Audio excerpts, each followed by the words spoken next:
Imagine a world where you can sell directly to your best fit, highest value accounts without wasting any time on leads that don't convert. So it sounds too good to be true. Well, get ready to have your mind blown because it is totally possible. So that's right. I'm talking about account-based marketing, or ABM for short.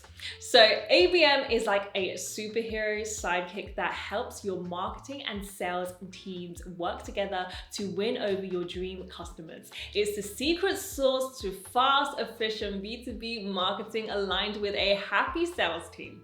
And today I'll give you all the juicy details on how to implement ABM into your marketing efforts. So let's go. Okay, first things first, let's break it down. So what exactly is account-based marketing? Well, it's a strategic approach where you focus on your marketing efforts on specific high-value accounts rather than casting a wide net and hoping for the best. So with ABM, you're like a skilled angler using a fishing rod to reel in those big fish, the accounts that are most likely to become your customers. It's a laser-focused strategy that allows you to tailor your marketing messages and campaigns to those key accounts. So no more wasting time on leads that won't convert. There are also several benefits to account-based marketing, and here they are. So number one, increased conversion rates. When your marketing team is targeted towards best fit accounts, you'll see a significant boost in your conversion rates. Number two, better customer engagement. ABM allows you to personalize your marketing messages, making your dream customers feel like you're speaking directly to them. Number three, enhanced customer retention. With its focus on building strong relationships and personalized experiences, ABM helps to enhance customer satisfaction and retention.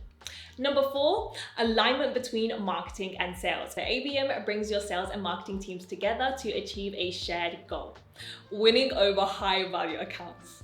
Number five, improved ROI. With its precise targeting and personalization, ABM generates a better ROI than traditional marketing campaigns. And number six, scalability. So while ABM initially focuses on a select group of high value accounts, it's very scalable. It's easy to expand an ABM campaign and target different prospects. So now how do you go about implementing ABM? So keep watching and I'll tell you.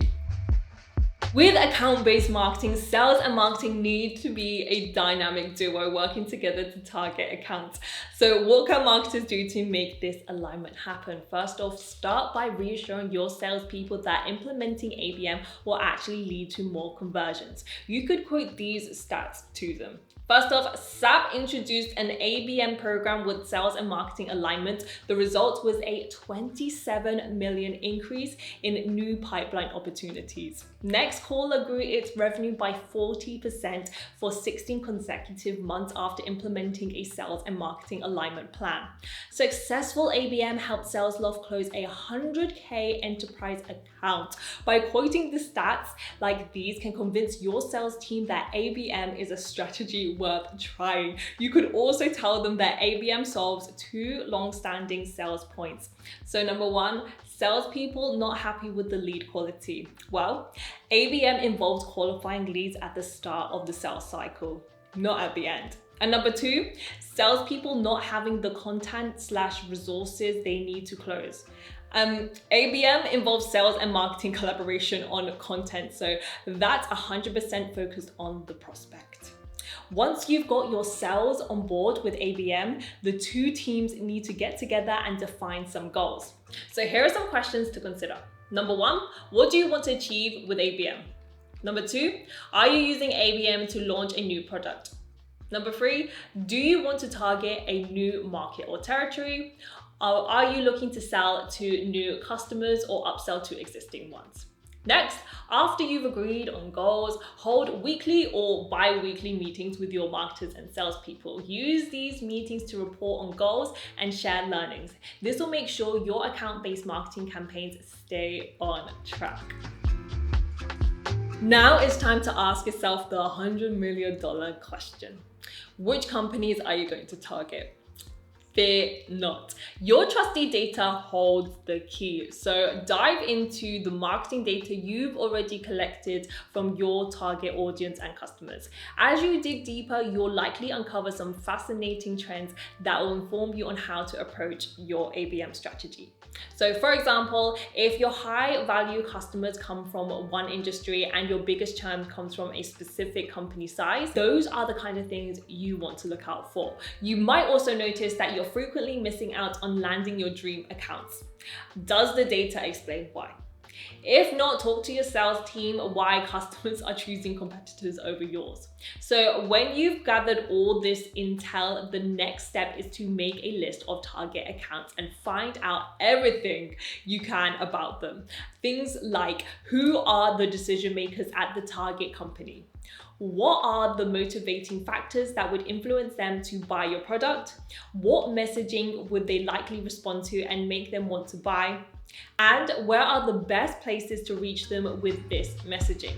A successful ABM strategy involves creating valuable content that addresses your customers' most pressing issues. So here's the secret ingredient of good account-based marketing.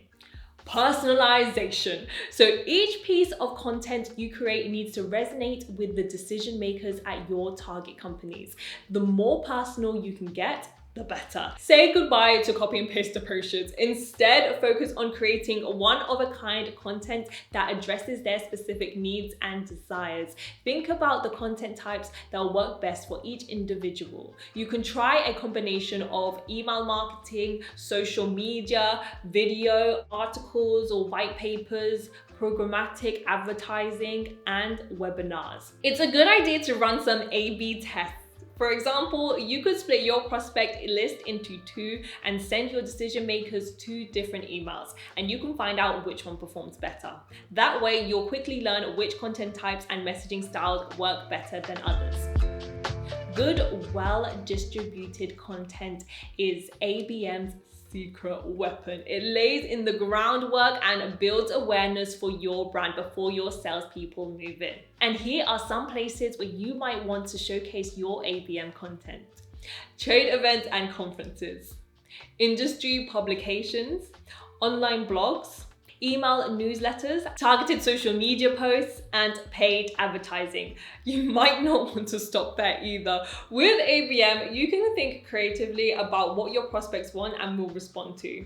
I'll share an example of a creative ABM campaign later in this video. Whatever you do, just remember the golden rule of ABM. Always make sure your content is personalized and you're distributing it on the channels your prospects use every day.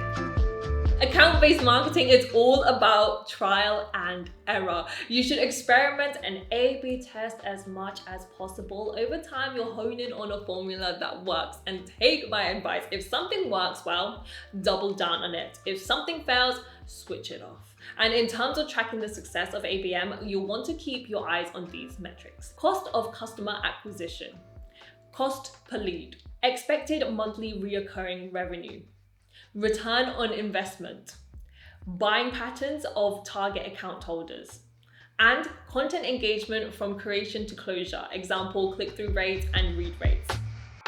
So there you have the 5 steps for implementing ABM at your company. But what does account-based marketing look like in practice? Here's an example from the Cognism archive. Our sales team drew up a list of leads who were ghosting them. The marketing team wrote personalized messages for each lead on the list. We then used Reach Death to send cupcakes to each lead, along with the personalized notes. This is a great example of ABM in action. Sales and marketing working together in a creative way to delight and convert customers. And as for the results, response rates were at 80% when the campaign target was only at 20%. So I'm sure you'll agree that's a sugar rush of success. And that's it for the video. We hope these strategies have you feeling empowered and ready to start your account-based marketing journey. If you've enjoyed this video, don't forget to give it a thumbs up and subscribe to our channel for more unmissable B2B content. I'll see you next time.